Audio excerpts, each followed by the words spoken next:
Hi, I'm Colleen Nelson, licensed therapist, trauma expert, and fellow badass woman ready to rise up right alongside you. This podcast, Let the Rest Burn, is for the woman who has ignored, attacked, or even silenced her inner voice because she thought it was broken and needed to be fixed. It's for the woman who is ready to rise up and fully step into her desire, her joy, her full power, and make the impact she was destined to make. For the woman who cannot stand one more second waiting, watching, and witnessing the world crumble, and is ready to rebuild and expand into a better future. For a woman who is so done trying to fix the world, she decided to start with healing herself, and she let the rest burn.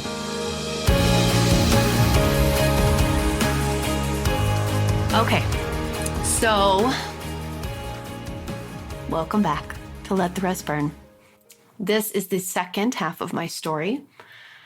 I wanted to give you all a pause, even if you're listening to it back to back, because there is a very specific split here for me.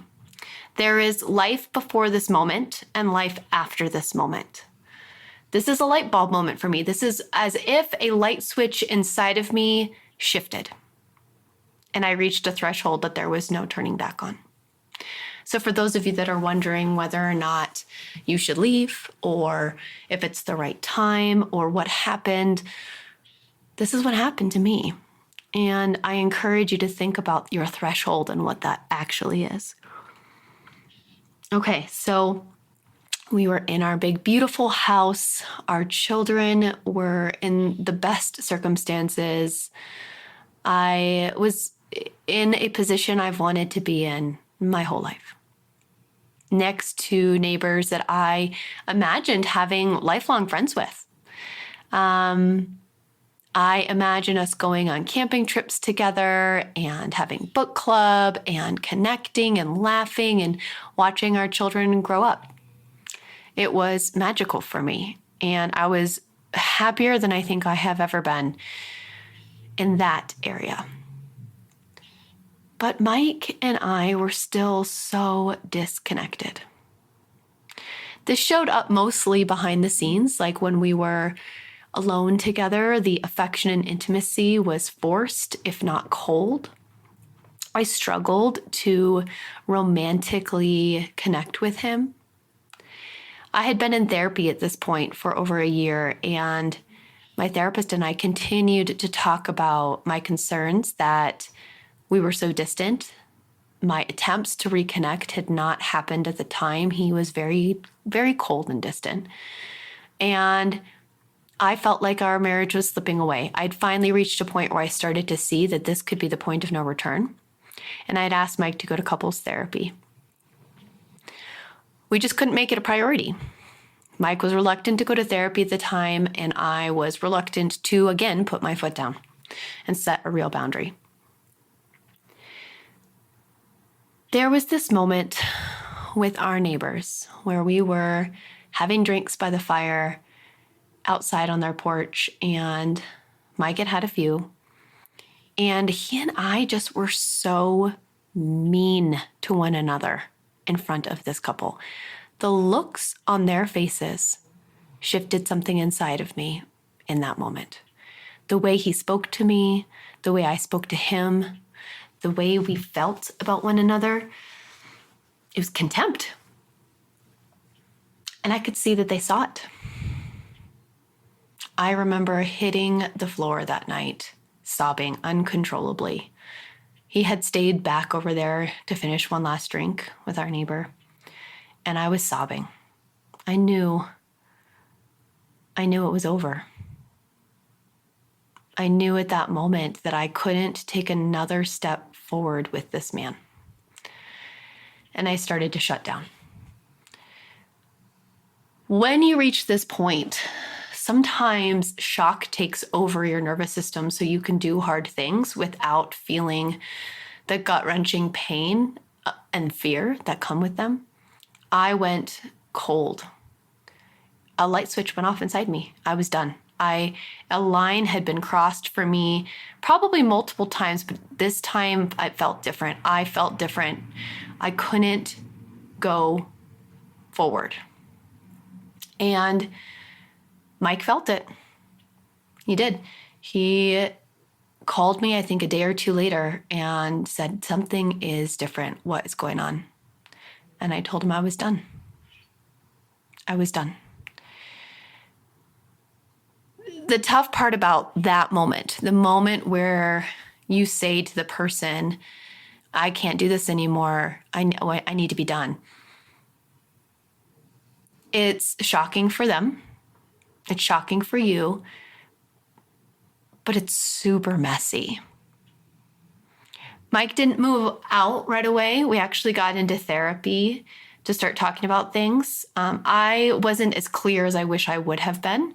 I was done, but I couldn't really hold that line with Mike as well as I wanted to. I kind of left the door open a little bit to just say, well, let's take some space. Let's work on things. But I didn't mean it. I unfortunately had gone on too long. My heart was shattered. I felt betrayed. I felt abandoned. I was done. I was really, truly done. And the therapist figured that out pretty quick and moved Mike into independent therapy and ended up supporting him quite a bit. And Mike moved out that fall. My son at the time was 18 months old. My daughter was 4, and it was gut-wrenching. Not being able to see them every day was probably the most traumatic piece of this for me. And there's a lot of pieces to that story that I won't go into here because it's their story, but they struggled. My son wanted me in the middle of the night, and I wasn't there half the time. And they were in a new house with their dad. It was very confusing. They wanted to be in the cul-de-sac with all of their new friends. They had just moved and established new friendships, and now here they are half the time across the city with their dad. It was brutal. Mike and I both dated during our separation, which was not the greatest choice for both of us. It's typical for those of you that have done it. You understand. Sometimes you jump into something else to help soothe the pain. But it ended up complicating things and making our relationship very, very difficult. Our co-parenting relationship struggled because of that. And we weren't honest with each other. There was plenty of lying that happened on both sides, and it just corrupted a lot of what we were trying to work through. Because here we are again, trying to rush the divorce process. I filed in October of 2019, and we started moving towards that finish line.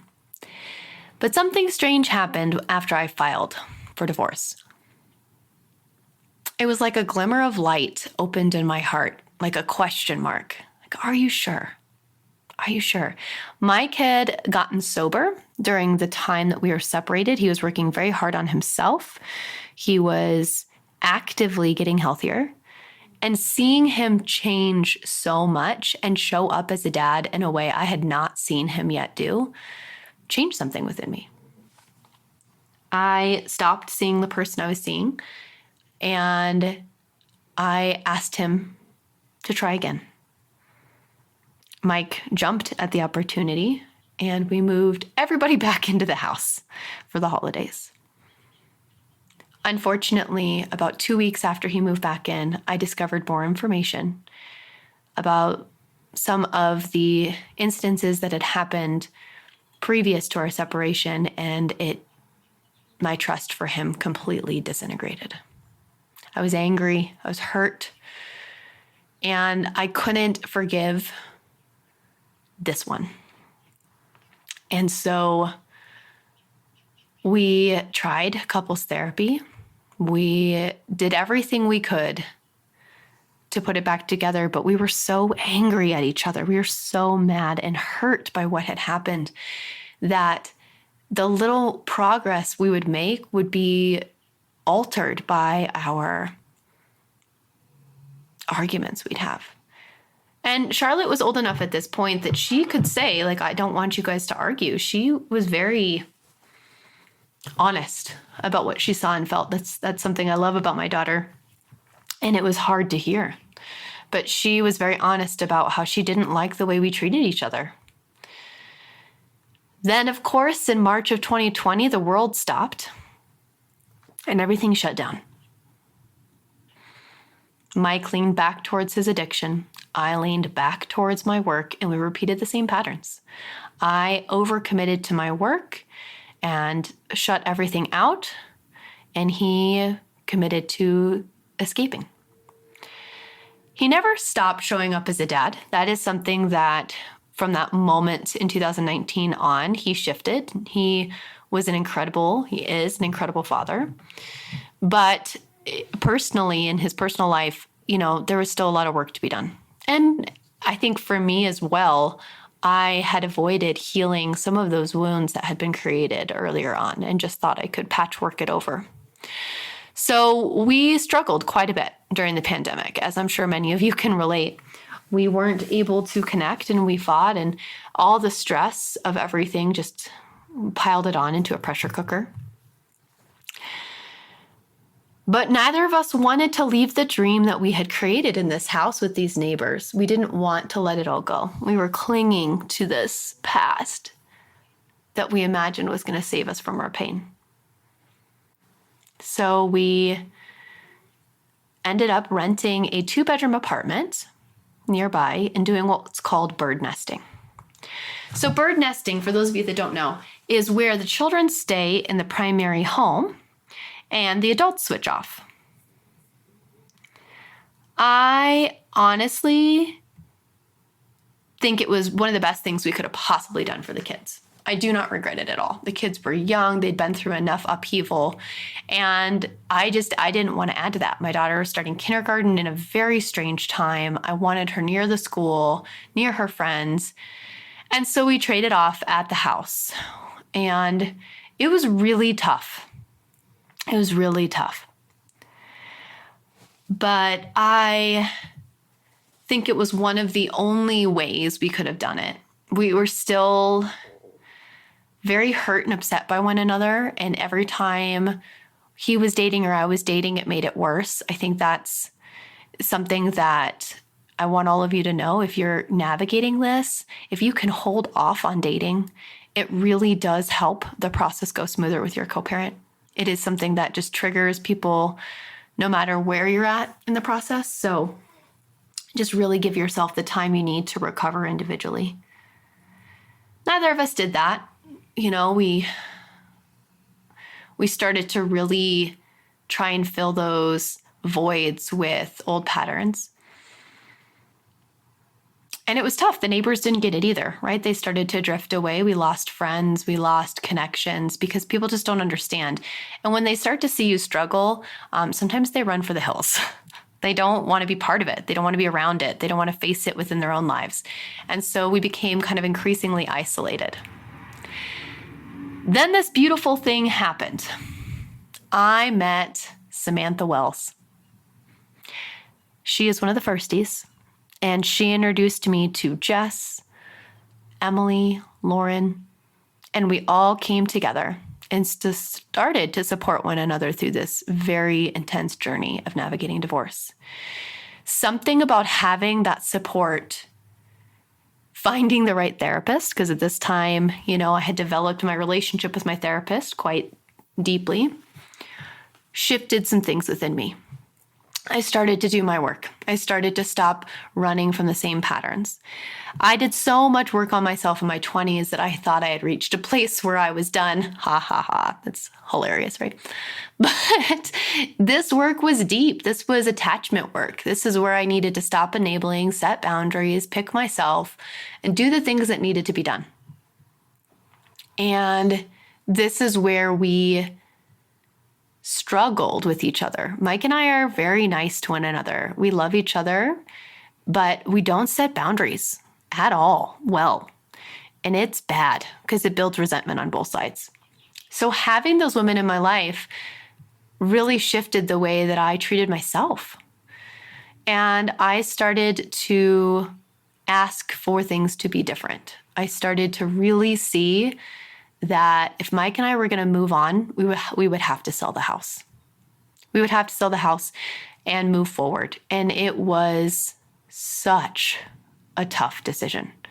I don't think I wanted to face the grief and the pain of divorce And I just did everything I could to make it as easy on everybody. But I struggled because I can't start my life again. I can't choose myself if I'm living in an apartment half the time and living in a house half the time and doing family events all the time. And Mike and I spent most weekends together.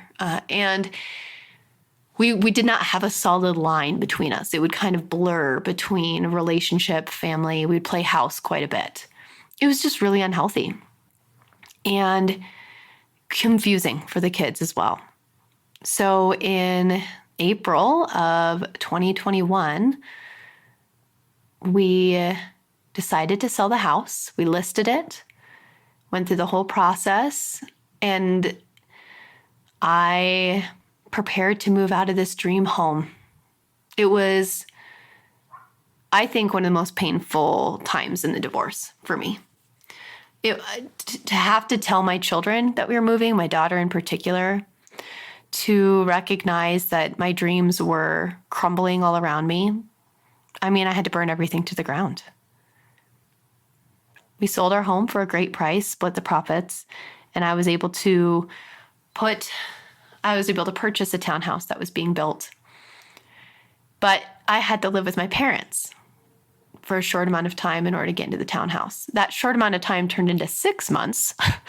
So 6 months living back with my parents, finally having some of the distance between Mike and I that we really needed, the kids trading off from my parents' house to his newly rented home.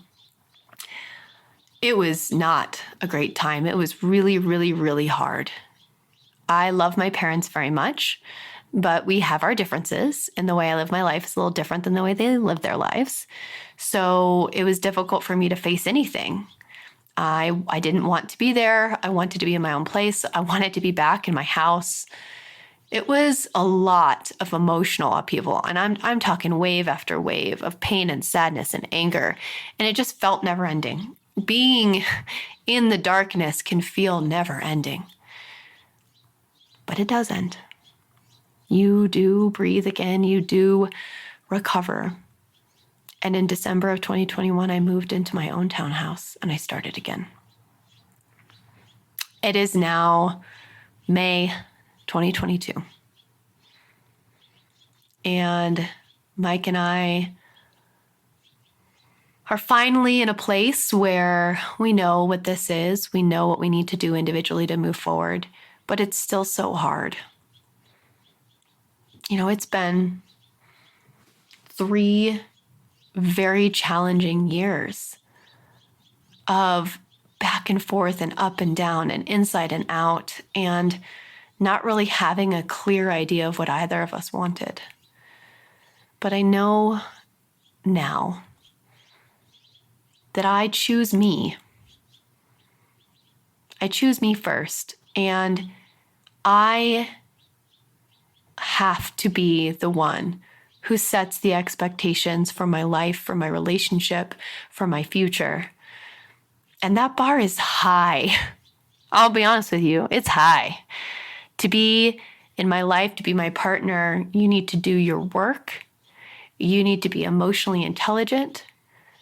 You need to know yourself inside out and have the confidence to show me. You need to be able to hold space for someone who holds space. You need to have lived a life.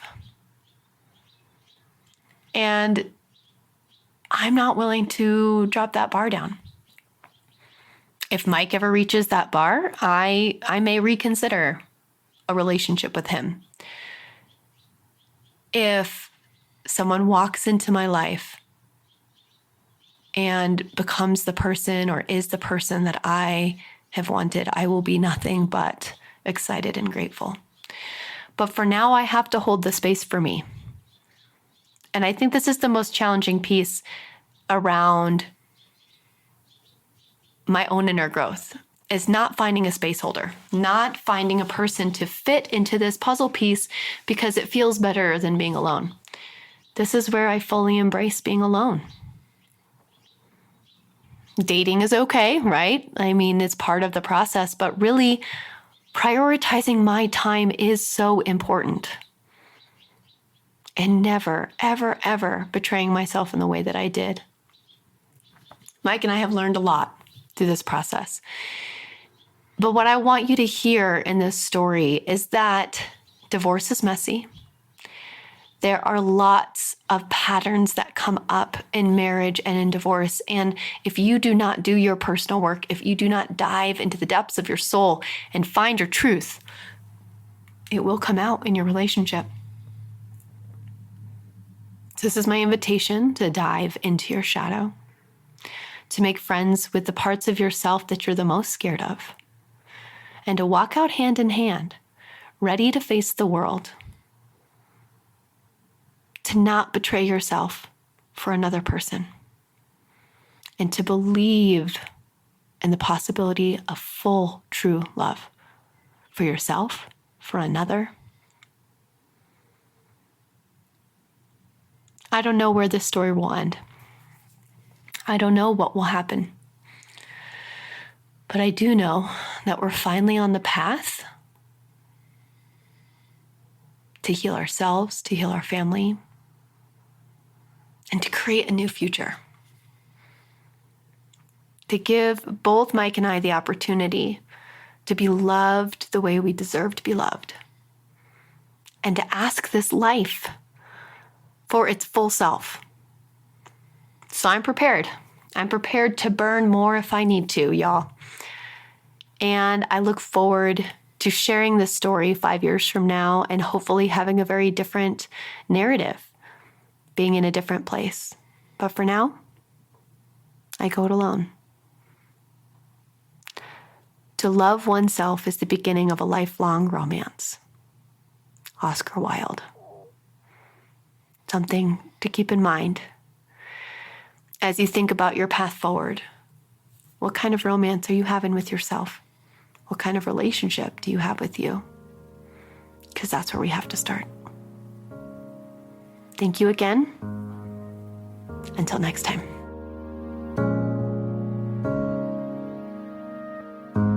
Thank you so much for listening.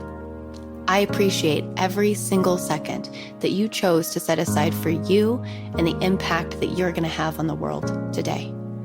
To be inspired, to be seen, and to hold space starts with the very actions we take with ourselves. Look at the show notes for more information. Like and subscribe, and share with friends if you feel inspired to. And as always, let the rest burn.